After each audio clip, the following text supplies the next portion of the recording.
All right, so this week our topic is exposure, which deals with quite a few of our camera settings, which is one thing I want to talk about that really is not touched on in the book till almost the end of the book. And it's something that we need to kind of actually think about early on is megapixels, especially when you think about buying cameras. Probably should have talked about this a few weeks ago when we were talking about cameras themselves, understanding cameras, but do keep in mind that a camera image is made up of a bunch of little squares called pixels. It's an element, and these pixels are grouped together in millions, and that's what a megapixel is. Now, when we think about a lot of cameras, when you go into your big box stores, and I'm not going to bash any big box stores, but when you go to some of your big box cameras or big box general stores, whether they're electronics or grocery and everything else stores, and you start looking at cameras, a lot of times the salesperson will tell you that this camera is better than this one because it's X number of megapixels. Well, here's the thing. When you look at a website, you're looking at, just a small percentage of megapixels. You're looking at a quarter of a megapixel at most. A standard computer resolution on a standard monitor. We're actually pushing in with some of our new HD monitors. We're pushing closer to, the 2 to 3 megapixel, but really, a monitor is going to show you very well at the half a megapixel resolution. A 4:6 picture, printing off a picture, a standard size that would go in your photo album. You're looking at 1.5 to 2.5 megapixels is all you need, and to get an 8:10 picture, so a standard sheet of paper, just any old piece of paper like this that you would have anywhere else, 8:10. You're looking at 5 to 7 megapixels to get a good resolution. So really, anything over an 8 or 10 megapixel camera is darn near overkill. Now, for crime scenes, though, we do want the highest resolution we can because we might have to print stuff off poster size to go into court, or we might have to create displays that are really large for briefing the media, or again going into court. So when you start thinking about a lot of your cameras out there, don't get wrapped up in the megapixel debate. And granted, these days, the camera here on my cell phone, I want to say, is a 14 or 16 megapixel camera. So these things take some pretty sharp, crisp photos. But there's a lot of other settings that go into that. It's not just the megapixel. All right, so moving on. What we really need to talk about here is exposure.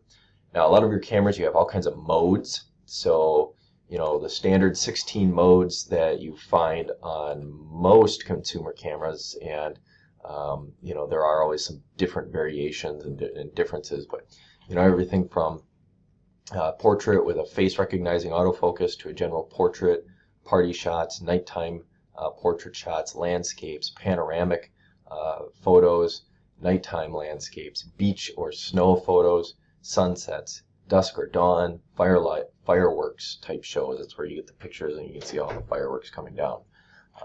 Situations where you have backlighting going on, where you're trying to get into a macro type setting or close-up. Museum mode, copy mode is always kind of a cool one. Not a lot of people really realize that they have this in their camera, but a mode that allows you to take a picture of a piece of paper and actually recreate a piece of paper very well. And then our sports mode, a high-speed type mode. Other modes that you may or may not find is, fully manual. You'll find these definitely on your DSLR cameras. An aperture priority mode, where you're able to set that aperture, the f-stop, the things we talked about last week. A shutter priority mode, where you're able to do the film speed. A lot of professional photographers like the program mode, that they know in certain settings they want certain setting, or in certain conditions they want certain settings, so they know they usually take photos at this location and this location and this location, and they can have it pre-set up, go to program 1, program 2, program 3, and go right to something that they want. And then also most of our cameras, whether it's your SLRs or even your point and shoots, have some kind of automatic mode. And each of these scenes are usually some sort of graphics. So here's a Nikon or Canon SLR, I forget where I got this from, but you've got your automatic mode, you've got a portrait mode, a landscape mode, a close-up mode, which is usually denoted with a flower, a sports mode, a nighttime shot mode, and a backlighting mode. And then you have your fully manual, your aperture priority, shutter priority, and your programmable. Versus here you've got a setup from like your point and shoot, where you've got some sort of autofocus face portrait, standard portrait, party, backlighting, and the list goes on and on and on. So many of you have seen these before. All right, so let's talk about our settings and that affect our exposures. We already talked about f-stop last week. We were talking about depth of field, and so I had to introduce you to the idea of aperture, which is very similar to your pupil, where the aperture on the camera can open and close to allow more or less light in, and that also then affects our depth of field, our focus ability. So we don't need to talk about that anymore today. There's plenty of information in your book on that. Shutter speed, though. This is a new concept for you. So think again like the camera is the human eye, and so we've got our pupils that can dilate and contract and restrict, and so they can allow more or less light in. We can also blink. So you probably can't see. I'll get in close. You can blink. All right, probably scared you. All right, so what we can do here though is, when you think about it, if you're in an environment where you have your eyes open, you can see motion, and if you're blinking, you only catch snippets of motion. So you only catch a freeze frame. So when you think about it, here we have a pinwheel, and it looks like it's stationary, but it was actually taken a picture of with it spinning. We just had the shutter set so fast that that blink was so quick that all the camera was able to see was this 1 millisecond time. Versus we have the pinwheel spinning here, and we have the shutter so it's open, and the camera actually caught a couple of milliseconds of time. And here the camera maybe caught a full second of time, or maybe a few more milliseconds of time.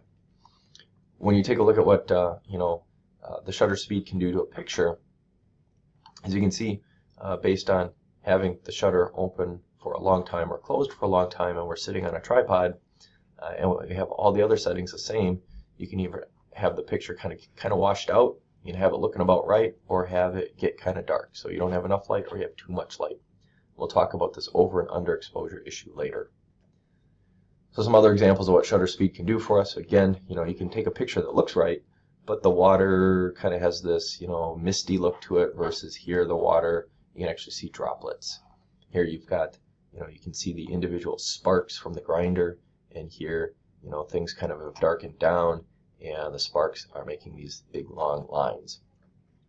So the shutter speed, for a lot of our crime scenes, our stuff is stationary. We can go for the slightly longer shutter speeds, but we need to be mindful of, do we have the other settings right so that we don't have the picture too dark or too light. So that's kind of an example of it here. We can see every one of these. We have all the settings the same except for the shutter speed, and look at this candle is dark, kind of looking normal, and now looking washed out. Film speed is one other setting that we have on our cameras. Now, film speed's kind of a throwback. Back in the day when we used 35mm film, we actually bought film based on the setting we were going to be in, where we were going to be in a super bright setting or a super dark setting, and you had film that was more or less sensitive to light. Now that we've transitioned into the digital world, we still have a quote-unquote film speed or an ISO setting within the camera that tells the camera whether or not the sensor should be amplified in its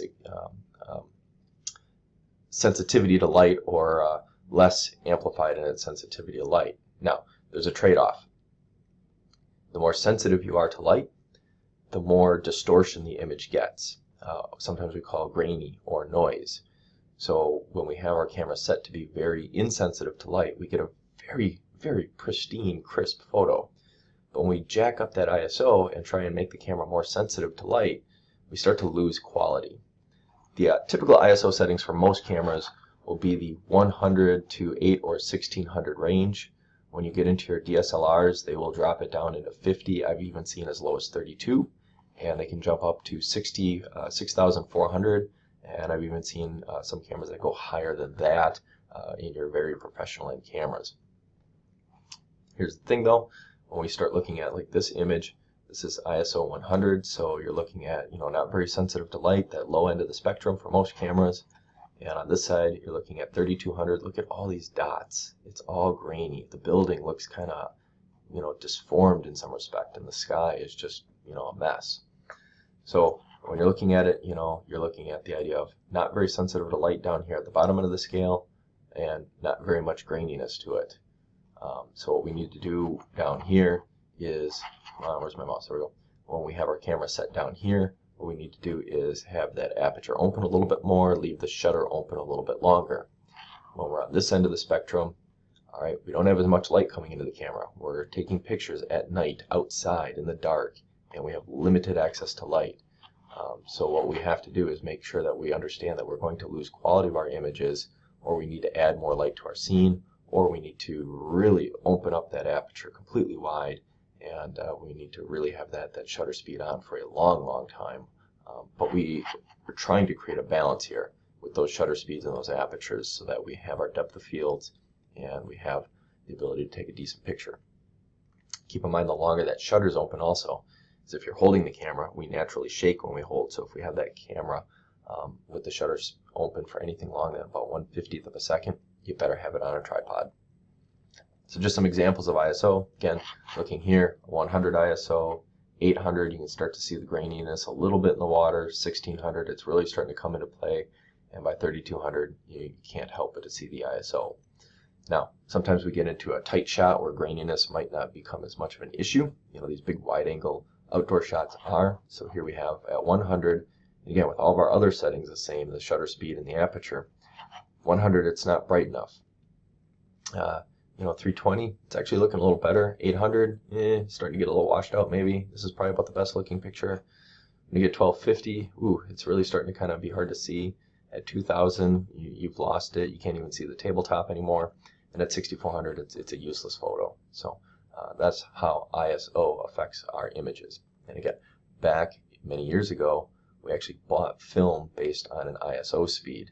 Today, we don't buy film based on an ISO speed, but that's still a setting within our digital cameras to affect the current and the electricity going through the sensor and deciding how sensitive that sensor is going to be to light. All right, so this is our first lecture video for this week. If anybody has any questions, feel free to contact me. Otherwise, proceed on to the next video.